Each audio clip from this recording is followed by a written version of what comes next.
మురళీమోహన్ గారు లైఫ్‌లో సాధించలేనిదంటూ ఏదీ లేదు ఇప్పటిదాకా. ఆయన ఎక్కడ చేయబెట్టినా, ఒక మంచి భర్త అనిపించుకున్నారు, ఒక మంచి తండ్రి అనిపించుకున్నారు, ఒక మంచి హీరో అనిపించుకున్నారు, నిర్మాత అనిపించుకున్నారు, బిజినెస్ మ్యాన్ అనిపించుకున్నారు, రాజకీయ నాయకుడు అనిపించుకున్నారు. ఇన్ని సాధించిన మురళీమోహన్ గారు ఈ రోజున ఇప్పుడు ఇండస్ట్రీ ఉన్న ఇలాంటి పరిస్థితుల్లో సక్సెస్ రేట్ మీరున్నప్పుడు 3, 4 ఉండిందేమో. ఇప్పుడు 2కి పడిపోయింది. ఇంకా గట్టిగా మాట్లాడితే ఒకటే సార్.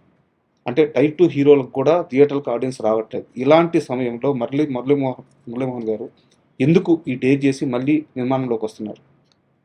అంటే ఇవాళ ఈ స్టేజ్కి వచ్చేవాడి బేస్ అంతా సినిమాయే కదా. సార్.